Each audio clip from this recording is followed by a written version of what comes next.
গতকাল কুয়েটে যে সংঘর্ষের ঘটনা ঘটেছে সে সংঘর্ষের ঘটনার পরে বেশ কিছু ফাইন্ডিং আছে, সেগুলো নিয়ে একটু কথা বলতে চাই। কারণ দুটো সংগঠন বা তিনটে সংগঠন আসলে এখানে, কিন্তু দুটো পক্ষ আমরা এভাবে বলবো।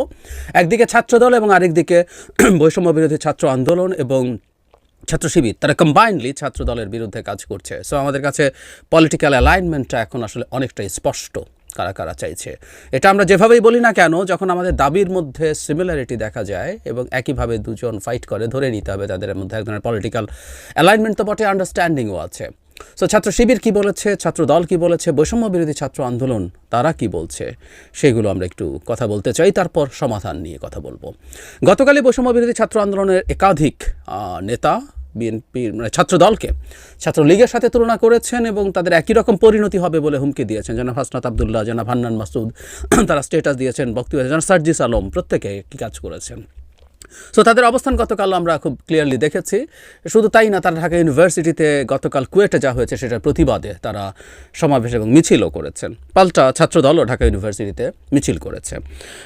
গতকাল ছাত্রদলের অফিসিয়াল পেজ আমি দেখলাম, তার মধ্যে খুব অফিসিয়াল স্টেটমেন্ট আমরা দেখিনি, কিন্তু মূলত একটা আহ্বান ছিল তাদের জায়গা থেকে। সেটা হচ্ছে তারা কাউকে প্রকাশ্য রাজনীতিতে আসতে বলছেন। আমরা বুঝতে পারি এটা শিবিরকে উদ্দেশ্য করে বলা, তারা সেটা বলছেন যে প্রকাশ্য রাজনীতিতে আসা। আর শিবির অফিসিয়াল স্টেটমেন্ট দিয়েছেন। আমি শিবিরের সভাপতির স্টেটমেন্টটা আমি আসলে একটু পড়তে চাই, এর মধ্যে কতগুলো ফাইন্ডিং আছে। যেহেতু অফিসিয়ালি তারা একটা স্টেটমেন্ট দিয়েছেন তাদের অফিসিয়াল পেজে, এটা একটু জানিয়ে রাখা দরকার। তারা ছাত্রদলের প্রতি আহ্বান জানাচ্ছেন।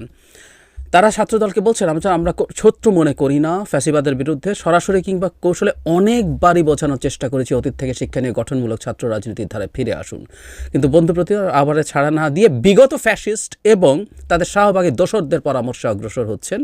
এটার কারণে কুয়েটে প্রমাণিত হয়েছে জুলাই আগস্টের ছাত্রলীগের কর্মকাণ্ডের সাথে পার্থক্য কোথায়। তারা আবারও বলছেন, আমরা আপনাদের শত্রু নেই, বিগত সময় আপনাদের যতটুকু ত্যাগ, এই জায়গাটা আমার কাছে খুবই ইন্টারেস্টিং লেগেছে। ব্র্যাকেটে লিখছেন, কম হোক বা বেশি হোক তার স্বীকৃতি দিতে আমরা কৃপণতা করি না। মানে এই মুহূর্তে ওনার এই বাক্যের মানে হচ্ছে ছাত্র শিবির এই মুহূর্তে দেশের যাবতীয় এই যে ঘটনা ঘটলো তার মূল অথরিটি উনি এখন তারা এখন বসে বসে কৃতিত্ব দিচ্ছেন। ব্র্যাকেটে লিখছেন সেটা কম হোক বা বেশি হোক, এটা একটা খোঁচা।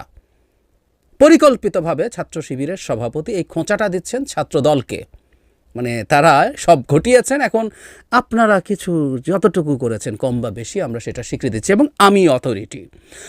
আমি বহুদিন ধরে বলছি এবং গতকালও একটা ডিটেল ভিডিও করেছি, এই ক্রেডিট ক্লেমিংই আসলে আমাদের রাজনৈতিক পরিস্থিতি নষ্ট করেছে এবং এটা শুরু করেছে ছাত্র শিবির এবং বৈষম্য বিরোধী ছাত্র আন্দোলন। এটার আরেকটা নজির খুব ক্লিয়ারলি দেখছি এবং এটা কোনোদিন আমাদের পলিটিক্যাল যে অ্যাটমসফিয়ার, পলিটিক্যাল যে ল্যান্ডস্কেপ এর ভালো করবে না, মন্দ ছাড়া অলরেডি খারাপ করেছে এবং এই প্রবণতা চলছে। উনি স্বীকার করছেন, মানে আমি কাজটা করেছি, আপনি আমাকে সাহায্য করেছেন এবং সেটা কম বা বেশি হোক। আমি তীব্র প্রতিবাদ করছি এই ধরনের ভাষার এবং প্রথম দিন থেকে করছি, যাকেই বলুন না কেন। এই ক্রেডিট ক্লেমের চেষ্টা গত কয়েকদিন আমরা দেখেছি জাতীয় নাগরিক কমিটিকে কেন্দ্র করে শিবিরের ক্রেডিট ক্লেম করা নিয়ে কি ঘটেছে, খুবই হাস্যকর এবং পলিটিক্যাল ইম্যাচুরিটিও। এটা দেশের ক্ষতি করছে এবং তাদের রাজনৈতিক ভবিষ্যতেরও ক্ষতি করে বলে আমি মনে করি।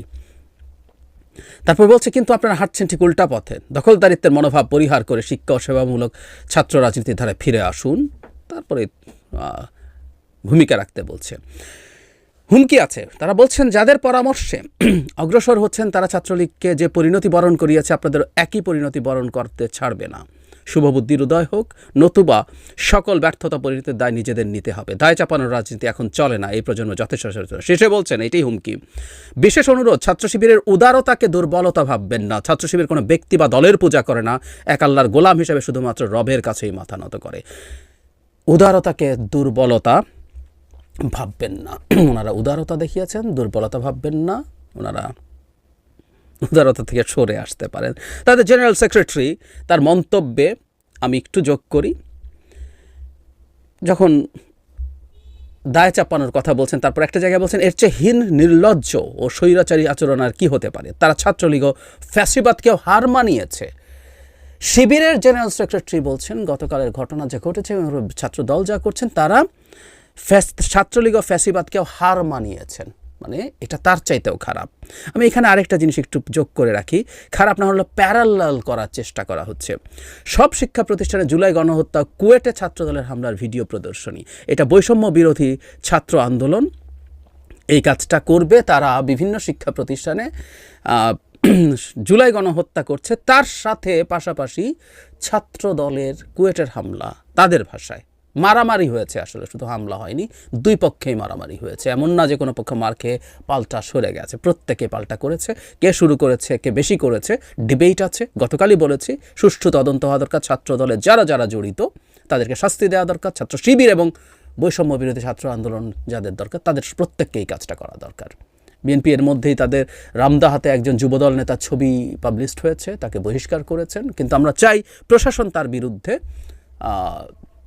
আইনি ব্যবস্থা নেবেন। একইভাবে আরও প্রচুর ভিডিও সিসি ক্যামেরায় নিশ্চয়ই পাওয়া যাবে, যেখানে অনেককেই দেখা যাবে তারা ফৌজদারি অপরাধ করছেন। প্রত্যেকের বিচার হওয়া দরকার। কিন্তু এই যে বৈষম্য বিরোধী ছাত্র আন্দোলন, জুলাইয়ের যে গণহত্যা হয়েছে, যে হামলা হয়েছে, তার সাথে প্যারালাল করছেন গতকাল কুয়েটকে। এটা একটা বিভৎস চর্চা। আর ওই যে বললাম, সাধারণ সম্পাদক বলছেন সেটা হার মানাচ্ছে ছাত্রলীগ এবং ফ্যাসিবাদকেও। সুতরাং আমরা ট্যাগের জায়গাটা বুঝতে পারছি নিশ্চয়ই। খুবই খুবই অ্যালার্মিং বিষয়। একইভাবে ছাত্র দলের দিক থেকেও যেসব পাল্টা বক্তব্য করা হচ্ছে, মন্তব্য করা হচ্ছে, এগুলো প্রত্যেকটাই আসলে কোনোটা আমাদের গণতান্ত্রিক যে সমস্যা, গণতান্ত্রিক যে ট্রান্সফরমেশন, সেটার পক্ষে হেল্পফুল হবে না। কি করা দরকার? আমি ক্লিয়ারলি মনে করি এর একমাত্র সমাধান, না হয় কিন্তু আমরা সামনে বিপদ দেখব, এবং যারা বিপদটা ঘটাতে চায়, যারা আমাদের কাছে যেটা বিপদ কারো কারো কাছে এটা ভালো, ঘর পোড়া গেলে কেউ কেউ তো আলু পোড়া খেতে চায়, আলু পোড়ার খাওয়ার মানুষ আছে প্রচুর, এবং তারা চায় ঘরে আগুন লাগুক বা লাগিয়ে দেওয়ার জন্য তারা চেষ্টা করে। সেটা হচ্ছে এই সংঘাত প্রত্যেকটা শিক্ষা প্রতিষ্ঠানে যদি ছড়িয়ে দেওয়া যায়। এই সংঘাত থেকে মুক্তির একমাত্র উপায় হচ্ছে প্রকাশ্যে ছাত্র রাজনীতি, সব রকম ছাত্র রাজনীতিকে চলতে দেয়া, লেজুর ভিত্তিক, লেজুরবিহীন, হোয়াট এভার ইট ইজ, চলতে দেয়া। ছাত্র রাজনীতিকে নিষিদ্ধ করা কোনো আইনে নেই, কোনো আইনে নেই। বাংলাদেশের রাজনৈতিক দলের নিবন্ধনে আছে কারো কোনো সহযোগী সংগঠন ছাত্র সংগঠন হতে পারবে না। সো ছাত্রলীগ, ছাত্রদল বা ছাত্র শিবির, এরা কেউ তাদের মাদার অর্গানাইজেশনের আসলে সরাসরি সহযোগী সংগঠন নয়। যেমন যুবদল আছে সেরকম নয়, স্বেচ্ছাসেবক দল, স্বেচ্ছাসেবক লীগ এরকম না। এরা আসলে মূলত তারা ভ্রাতৃপ্রতিম সংগঠন বলে, প্রভাবাধীন, বা আমরা জানি তারা অ্যালাইন্ড। প্রচুর আছে, প্রচুর উদাহরণ আছে। ভারতেই আমার সকালের ভিডিওটাতে, আমার পুরনো ভিডিওটা আছে, দেখে নিতে পারেন। ফলে এই সংগঠনগুলো সহ সবাই, কারো যদি মনে হয় তারা পলিটিক্যাল অ্যালাইনমেন্ট রাখবেন না, বৈষম্য বিরোধী ছাত্র আন্দোলন কি ডিফ্যাক্টো নতুন দলটা সংগঠন না? সংগঠন। কিন্তু তারা যদি মনে করেন যে না, আমরা ওইভাবে নাম, ওই ছাত্র দল যেভাবে নামে বোঝা যায় সেভাবে রাখবো না, এভাবে রাখবো, রাখতে পারেন। কিন্তু এটাও রাজনৈতিক সংগঠন, এটা লেজুর ভিত্তিক সংগঠন। কয়দিন পরে আমরা বলবো তো। এখনই দল তৈরি করার পেছনে কি বৈষম্য বিরোধী ছাত্র আন্দোলন কাজ করছে না? করছে তো। সুতরাং যে জিনিসটা খুব ইম্পর্টেন্ট, ডিসগাইজ ভালো না, ডিসগাইজ কিন্তু মুনাফেকি।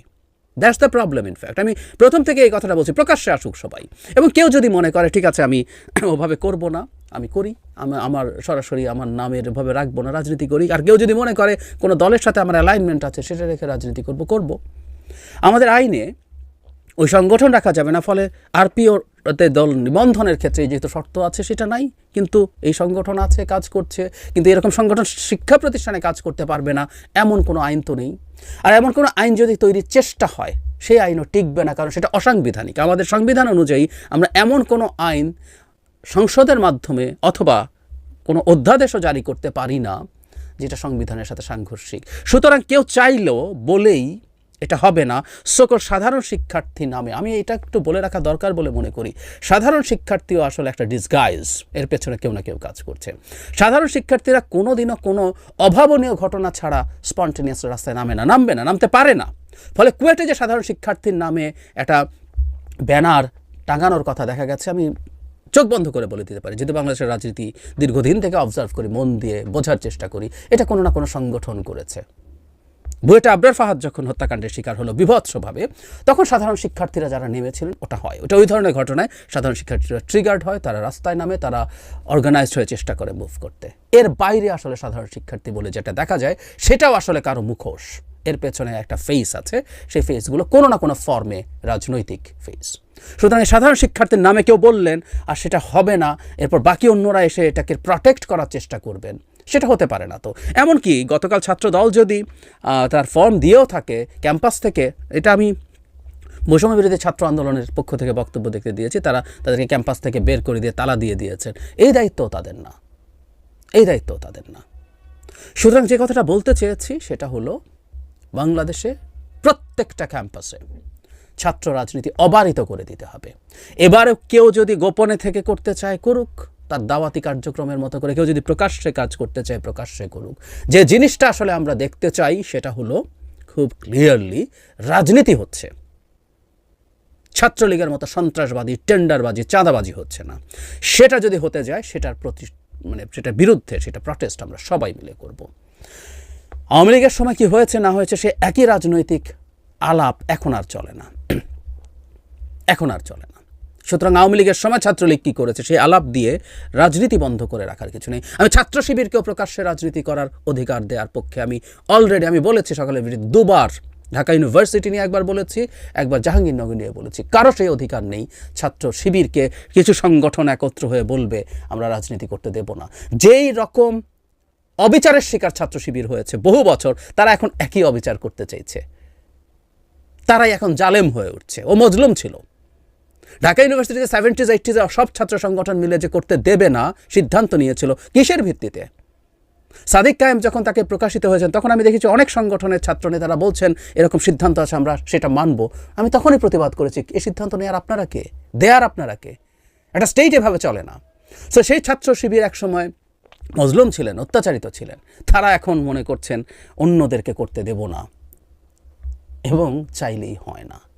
সোকল্ড সাধারণ শিক্ষার্থীরা যা, তারপরে হতে পারে না। একটা স্টেট কোনোদিন এভাবে চলে না, এই ব্যাপারটা বুঝতে হবে। এবং যে ছাত্ররা এগুলো বোঝে না, তাদের রাজনীতি বোঝাপড়া নিয়ে আমার সমস্যা আছে বলে মনে হয়। তারা যখন রাজনীতি বুঝতে চাইবেন, স্টেট কিভাবে ফাংশন করে, ল কিভাবে ফাংশন করে, কনস্টিটিউশন কিভাবে ফাংশন করে, এগুলো তাদের বুঝতে হবে। তো গায়ের জোরে বলে দিলে তো হবে না যে এটা করতে হবে। তাহলে তো যে কেউ যে কোনো সময় আমাদের যে বিদ্যমান কনস্টিটিউশন আছে, বিদ্যমান ল আছে, তার বিরুদ্ধে দাঁড়িয়ে কিছু লোকজন তৈরি করা, লোকজনকে দাঁড় করিয়ে দিতে পারি, তাহলে সেটা করে ফেলা যায়। সরি, এভাবে যদি বৈষম্য বিরোধী ছাত্র আন্দোলন বা ছাত্র শিবির ভেবে থাকেন, তাদের আরেকটু লেখাপড়া করা দরকার আছে। সুতরাং যে কথাটা বলছিলাম, বাংলাদেশে প্রত্যেকটা ছাত্র সংগঠনকে অবারিতভাবে রাজনীতির সুযোগ দিতে হবে। ধাপে ধাপে ছাত্র সংগঠন, ছাত্র সংসদ নির্বাচনগুলো হতে দিতে হবে। কেউ যদি দলের মার্কা নিয়ে আসে, বিএনপির ব্র্যান্ডিং নিয়ে কেউ যদি রাজনীতি করে, বিপদে পড়ুক। আমরা শুধু এটা নিশ্চিত করতে চাই, ছাত্রলীগ হয়ে ওঠা যাবে না।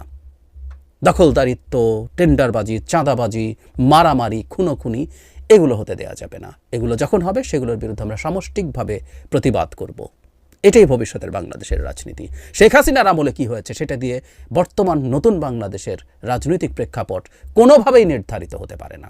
আমি আবারও বলে এটা শেষ করি, সকালেও বলেছি, বারবার বলি, ছাত্রলীগ যা করেছে সেটার কারণে যদি ক্যাম্পাসে ছাত্র রাজনীতি নিষিদ্ধ করা যুক্তি হয়, তাহলে আওয়ামী লীগ তার চেয়ে কোটি গুণ বেশি খারাপ করেছে, দেশ ধ্বংস করে দিয়ে গেছে। তাহলে বাংলাদেশেও রাজনীতি নিষিদ্ধ করে দেওয়া উচিত। বাংলাদেশ চালাবে এখনকার মতো একটা সরকার, বা কিছু লোকজন বিপ্লবী সরকার করতে বলছে, তারা এসে ভবিষ্যৎ বাংলাদেশ চালাবে। আসলে একটা অস্থিরতা তৈরির চেষ্টা আছে, প্রত্যেকটা তার প্ল্যানের পার্ট। অস্থিরতা তৈরি করে সেনা শাসন জারি হোক, বা 1-11 হোক, বা একটা তথাকথিত বিপ্লবী সরকার দিয়ে ক্ষমতা দখল করা হোক, এই অস্থিরতার পেছনে উদ্দেশ্য সেটা, এটা আমরা বুঝি।